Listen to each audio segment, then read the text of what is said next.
Okay, we're back. Hi. It's been like 3 months since I worked on these horn bells. I've just had so much stuff going. It's been crazy. Lead time accounted for me not having to do them in this time, so. But now, of course, I have to get them done. I have to get one of them done, so I may as well do them all. Things have kind of changed a bit in my process since then. So we left off, we rolled, I got the 3 there, the 016s and the 020 over there. We rolled the tails, and just the tails. We flattened the seam out, right, in my seam roller here. And I haven't done the flares yet. And the reason that is before literally today, for horn bells only, trumpet bells do one, I've been using 2 different stakes. Stakes meaning one of these. This is a rolling stake, so this is hardened steel, so it doesn't dimple like that. This one was not hard when I tried it, and then I hardened it, and now it works fine. But I was using a combination of these 2 to roll a horn bell. And it was a pain in the ass because 2 stakes, and then like you just gotta mess with it. But just yesterday, I got my new stake with that load of stuff I got in Kansas City, and we're doing a video on getting that stuff, which is awesome. About 10,000 pounds of brass instrument making stuff coming up 1,000 miles, which is pretty awesome. But yeah, I got this stake from Cancel, and you might ask, why haven't I made a long stake like this? And that's because I don't have a relationship with a heat treating company. I've tried to set one up and try to get some stuff heat treated. I have a good amount of stuff because I do dyes and stuff like that, and honestly just had no luck. Or it's been like $500 quoted. So I heat treat in my kiln. I have a really nice controller. It keeps the temperature pretty consistent, so you get by with it. I did these steaks, I heat treated, there it is, that's the other one. My kiln can't fit a 4-foot long steak, so that's why I've been doing 2 pieces. But I got finally convinced them to sell me this one from Cancel. It is like so nice. It is such a lifesaver. So I can now do horn bells in 1 roll, which is just the most wonderful thing ever.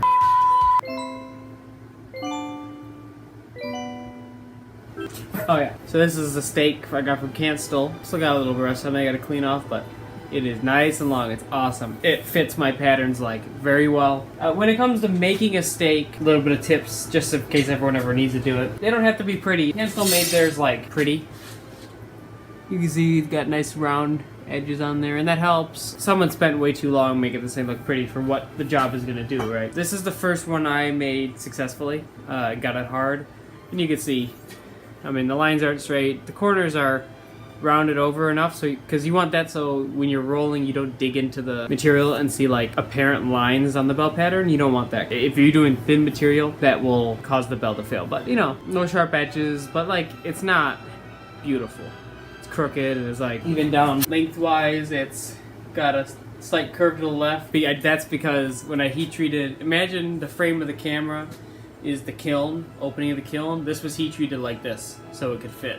So it came out and it was like bananaed, and then I had to flatten it between a couple pieces of steel. But it worked great, and it's been a really reliable steak ever since. This fits my trumpet bell pattern perfectly. This steak I don't own. This is just a customer steak that I roll bells on for them. This is the other one I made. This was the second step with the horn one. This one I made the same way in my kiln, and it's fine. What I'll do now is just have this one, use it for trombones. This used to be 4 feet long, and the first way I tried hardening it was with a torch. Just like over there with a bunch of fire brick, make a little furnace. I just got impatient, didn't do it long enough. I'm sure even if I did it for like an hour of heating, it would not have turned out great still. But you can see the indentation of the seam getting rolled on there, and I always thought that was super cool. I actually used to roll on mild steel steaks, and it works. Like it works fine.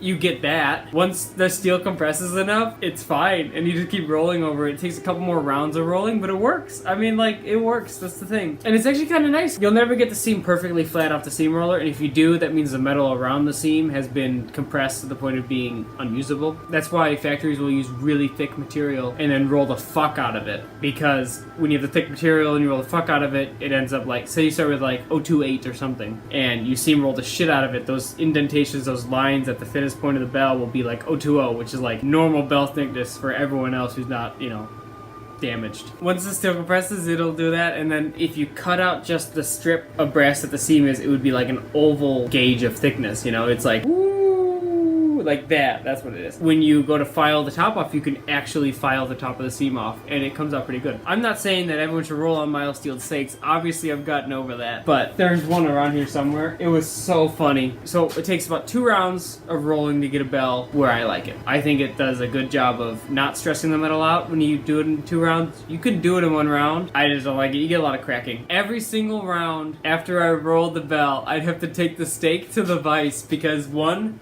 the steak bananas this way and it bananas this way. So I would take the bell of the device and straighten it out every single time, and it was so stupid, but I just, oh, so much fun. I gotta find that one. Maybe I'll get a picture of it. Might have given it to John or something.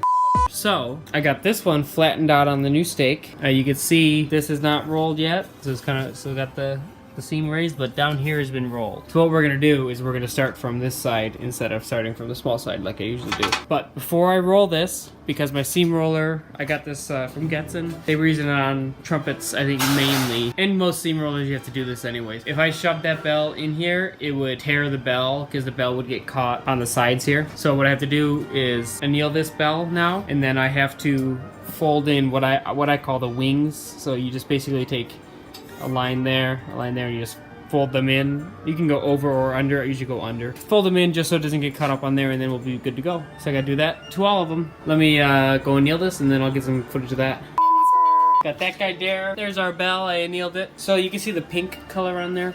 That's still the brazing flux residue. I don't pickle at this point because honestly, I think people pickle way too much during the process. There is no reason to pickle before you go to draw the bell. That's just my opinion. All that pickle is gonna do is keep your hands from getting a little dirty with carbon. But also, you're wasting your pickle, one. The more you use it, the more you have to replace it. And two, you're wasting time. Unless anyone can tell me some concrete reasons why pickling after brazing when you have a chemical on there is like impacting bad stuff on the brass, then I'm not gonna do it. So what I like to do, take your trusty hammer, we take it just like that over the anvil and we roll it over just like that. And then I take it on here and you flatten out the first wing, just like that.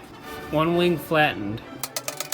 And you see, while you're doing this, you want to be looking at your corner point there, because if you see any stretch marks on there, you want to stop and anneal. And you also don't want to hammer the fuck out of this crease right here. We are intentionally creasing the brass here, but you don't want to flatten it down, because you'll never, well, you'll get it up, but it'll suck.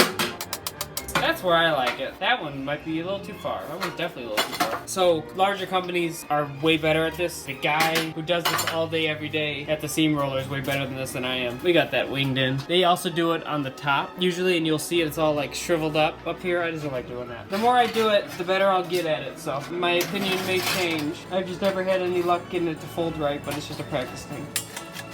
So, what you want to do is get the bell on the steak. This pattern's a little loose on this steak, so what you do to keep the bell caught to the steak is you give it a couple whacks on the side, and that'll keep it from sliding a lot when you go to roll it. So then what I'm gonna do is on the anvil,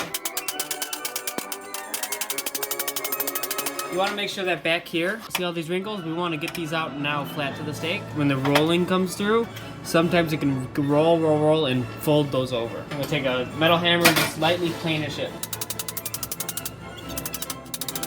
Now what I'm going to do now is I'm just going to double check and make sure that our flaps aren't going to intersect the steak at any point. I'm actually going to move it over a little bit just in case. And then we're going to go to the roller and give it a shot. See if we can mess it up or not. This one's for you, Colin.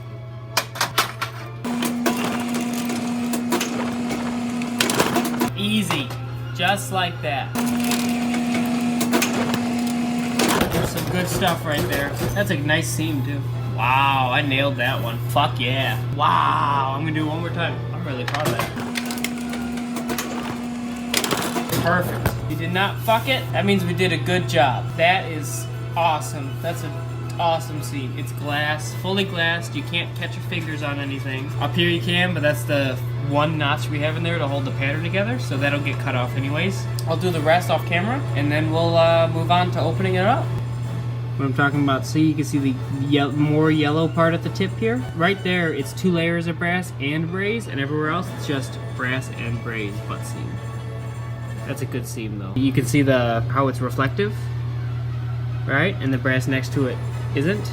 I mean, that's the glassy look I'm talking about. Really good looking seam. Ain't nobody got time for teeth.